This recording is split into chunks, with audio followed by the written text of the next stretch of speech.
Before we begin, one quick reminder.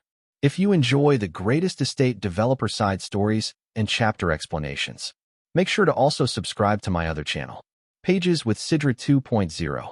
More chapters and special content are coming there.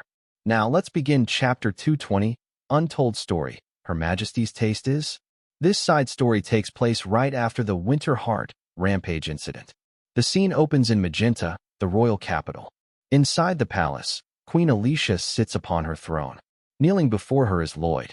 She looks down at him with narrowed eyes. He really is an annoyingly smug man. Is he going to leave again? Just like that. Claiming he's finished everything he needed to do? Lloyd keeps his head lowered. He apologizes for his disloyalty. There's an important matter he must attend to immediately. It can't be delayed. Alicia asks quietly, "Is that more important than staying by her side and resting for a while?" Lloyd answers without hesitation, "Yes."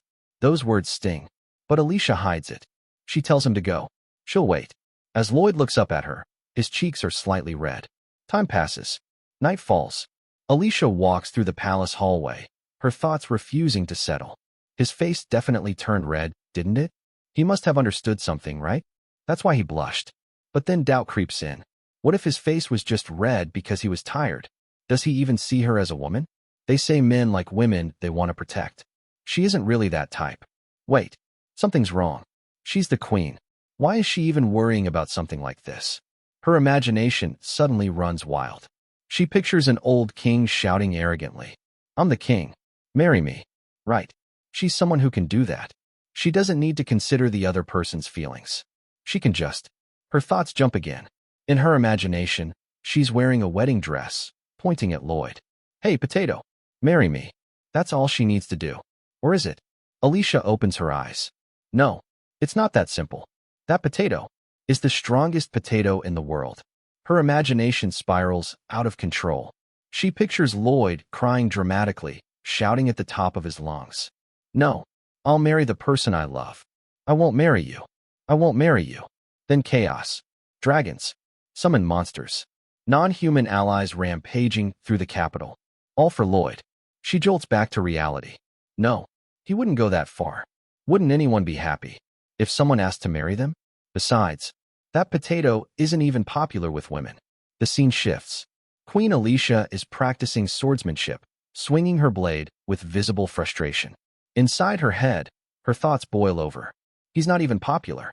He should just obediently marry me. She exhales sharply, sweat dripping down her face. She stops. She's still angry.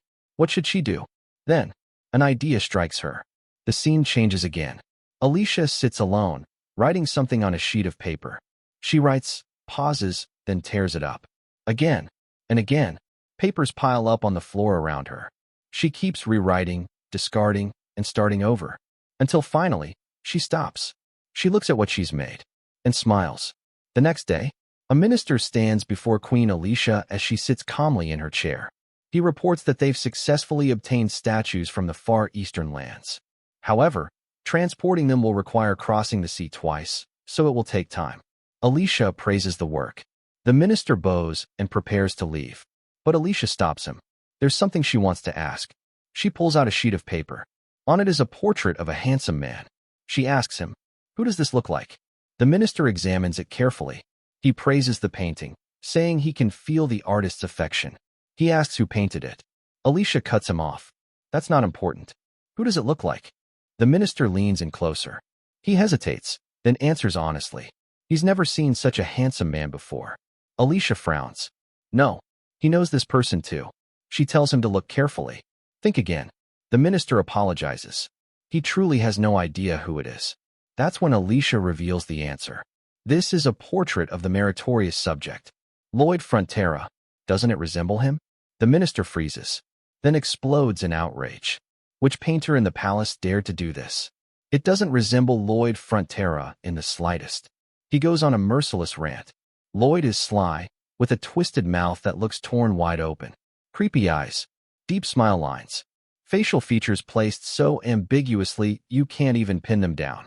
There isn't a single part of him that resembles the man in this painting. Alicia stays silent. After a moment, she quietly asks, "It really doesn't look like him?" The minister answers firmly, "That is correct."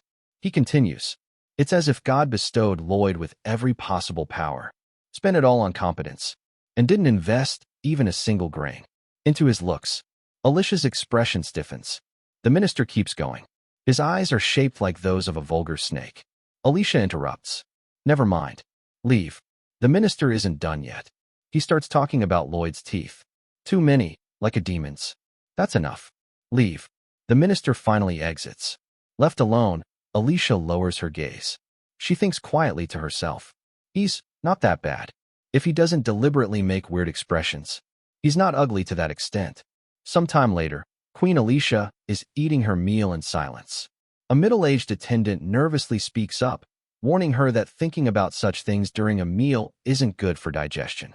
Later, while bathing, Alicia in the tub as her maid assists her.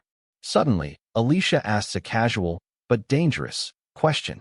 What kind of man would you like to marry? The maid answers honestly. Someone capable. Someone dependable. Someone who would come running whenever she's having a hard time. Alicia nods, then calmly asks, what about the meritorious subject, Lloyd Frontera? The maid freezes. The object in her hand slips and falls. She starts trembling, bows deeply, and panics. She has no idea what crime she committed to deserve such a question. She begs. Anything but that.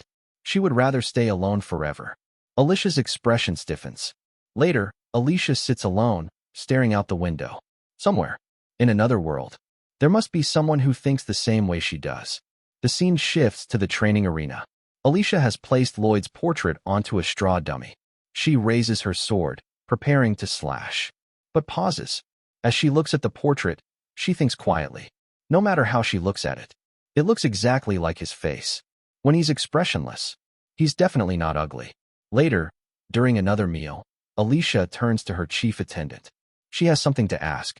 What does he think about the meritorious subject, Lloyd Frontera? The attendant begins praising Lloyd's unmatched competence and brilliance. But Alicia cuts him off. No, she means his face.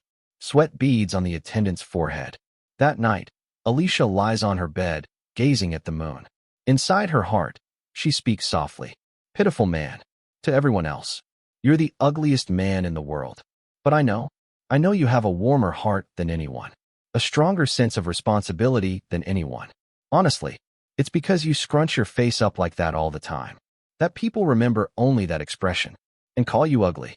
But I know, you're not that bad. The next day, palace staff whisper among themselves. The Eastern statues Queen Alicia ordered have arrived.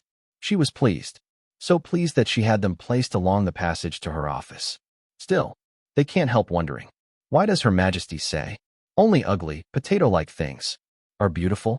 The chapter ends with Queen Alicia sitting quietly, smiling at Lloyd's portrait. He's truly cute. That concludes Chapter 220, Untold Story. Her Majesty's taste is? This chapter perfectly shows Queen Alicia's unique taste and her true feelings toward Lloyd. If you enjoyed the video, don't forget to like and subscribe. And once again, make sure to subscribe to my other channel, Pages with Sidra 2.0. Also, Chapter 221 is already out, so make sure to watch that chapter next. Thanks for watching, and I'll see you in the next one.